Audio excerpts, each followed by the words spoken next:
Maestro, and I'm here on behalf of Boxing King Media, standing in front of Gareth A. Davies, UK-based journalist, boxing pundit, talk sport boxing expert. First of all, we don't often see you here in the United States, at least in New York, for these fights. What brought you over here for this fight between Josh Taylor and Teofimo Lopez?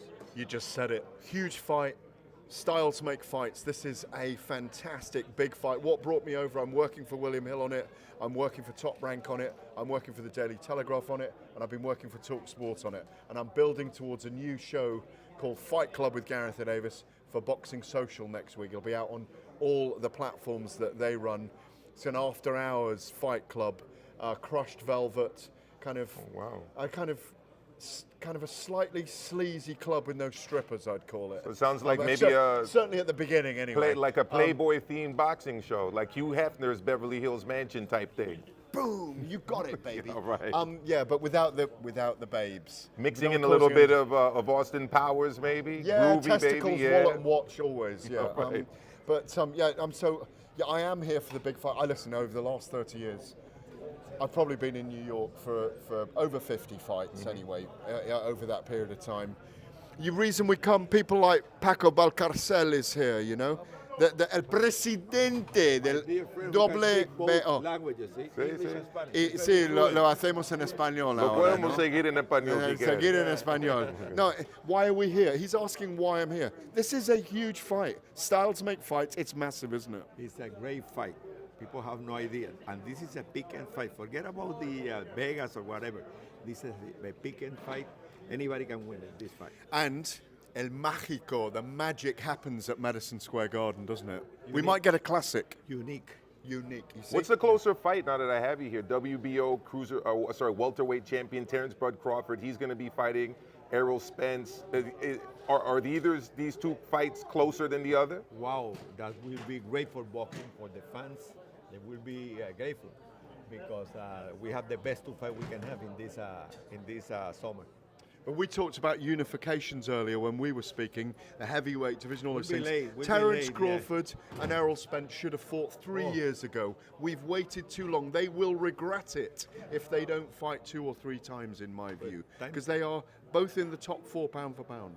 Yeah, but I think that this is the right moment for the fight. Yeah. So we wait a lot, and now. Do you remember how long we waited for Mayweather and Pacquiao? I remember, but now they are in the speak. You know, both guys are in the pick for me because Crawford haven't get hit and the other either. Yeah, that's true. That means that they are 30 something, but they are in the best shape. It's the hardest fight for both men. Both of them are going to be hit more and challenged more than they've ever been in their career. Not easy to pick a winner. And it's not easy to pick up. We're not going to pick a winner right now. That's important because that's a good fight. Yeah, it is. If you can pick a winner, split draw. Inoue Fulton. No. It's another big one. Split draw. I will be in Japan, my man. Yeah, I will be in Japan. See, anything can happen because Fulton will be the best opponent that Inoue will have in his life.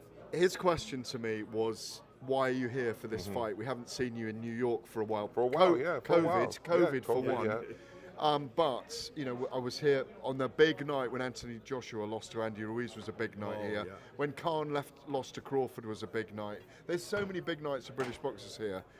One of the reasons why we're still going at our age is because we love these occasions, don't we?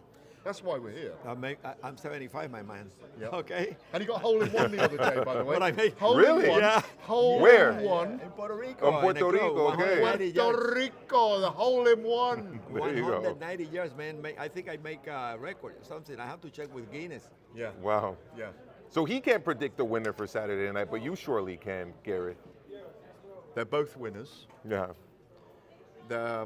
If both men leave the ring in full health, they're winners. I'm picking Josh Taylor on points or by late stoppage. On paper, he's the bigger man, he's the more experienced man, he's the champion. Teo's shown some weaknesses, but Josh Taylor showed weaknesses in his last fight. Controversially, he won it on points. But he looked sharp. I think they both looked in fantastic shape. I wanted to see them a bit closer, but we're not going to get it till the first bell. Maybe that was the safe thing to do. The problem is that in a fight like this, you never know what happened, you know, because you got power, you got speed. Yeah. Aggression, they're both tenacious. Teo's dangerous very early in this fight for me. he may come out and really go for Taylor. He's fighting at home. And he's fighting at home. Any concerns, Don Paco, about the talk about killing and death? I mean, what are your thoughts as a representative of the WBO when you hear that kind of thing? I don't have enough information. Okay, what about Well, you, I'm gonna Gareth? give my opinion. You've heard it, yeah. In an inherently dangerous sport, when you can be legally killed in the ring, there's no need to say it. We know it's a dangerous sport. The thrill of fight sports is that it's deep inside these fighters' DNA, and we understand it, and we're thrilled by it as human beings and a love of the sport. He's not really going to try and kill that guy in there. It's to get himself ready, I think, to embrace the fact that there are fears deep inside himself. That's how I see it. It's like an alter ego. Yeah, but the problem is when you have the complete, file there, you can all the information, then you can make a good opinion. But It's just something he said. It's not a wise thing to say. He will regret it as a human being if something bad happens to that but, opponent in the ring. in they my have view. to promote the fight. Lastly, guys, as I have you two gentlemen here, I want to ask you about the fight that every fight fan wants to see, the undisputed heavyweight championship of the world being contested between your champion, Alexander Usyk from the Ukraine, and the Gypsy King, the WBC, formerly Ring Magazine as well, not And anymore. WBO And- formerly. Right, and WBO, well, all of the titles formerly. The Gypsy King Tyson Fury. I spoke to Bob yesterday. He said that the insertion of skill challenge and the Saudi money into the story of this fight does not make it less likely or more likely. Do you agree with that, Gareth? Does the skill challenge involvement, switch the dynamics here at To answer your all? question, materially, it doesn't affect those two fighting each other, but they both got to have summer fights. Yeah. Usyk's got to defend the mandatory. Fury doesn't want to go a whole year since fighting Derek Chisora and then step in against a very tricky southpaw in Usyk who can move and box. So he needs an opponent. No, they just need an opponent. The Saudi money is just delaying the undisputed because the Saudi guys want to stage those fights in November and December. And if we believe them, Joshua and Wilder as well.